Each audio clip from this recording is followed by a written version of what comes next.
Screw Naruto, the real mother of all fighting animes is Dragon Ball.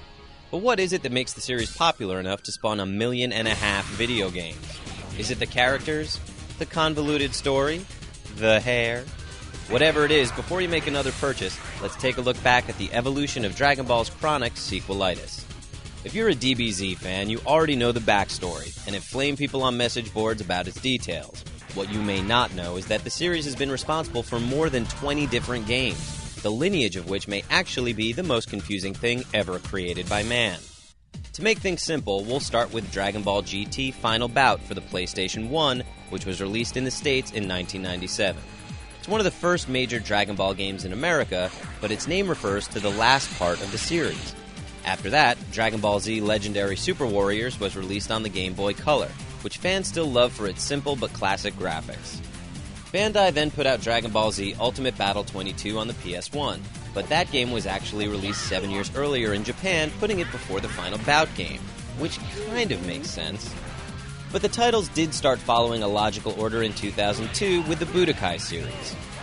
Dragon Ball Z Budokai 1, 2, and 3 were released between 02 through 04 and really stood out in the fighting genre.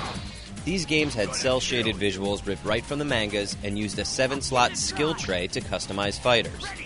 After the 3 Budokais, a game called Dragon Ball Z Sparkling was released in Japan.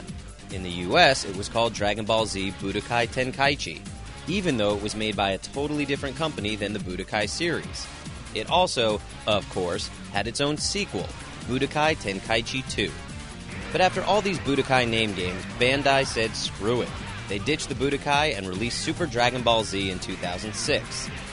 This game changed directions for the series, as it had a much simpler fighting style. And with that, it seemed like the series was over.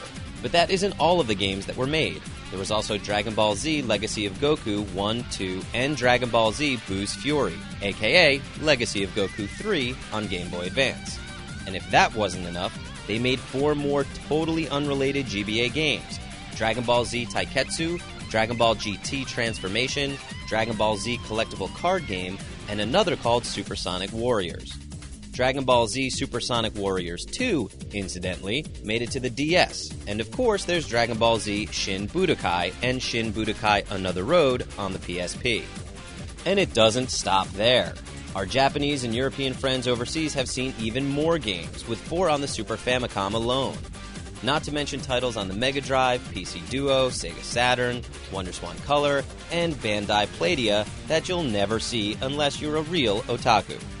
So, if you really like Dragon Ball, there's probably a game, or 5, that will let you enjoy it just how you like it. If there's not, don't worry. There are probably 3 more coming out this year.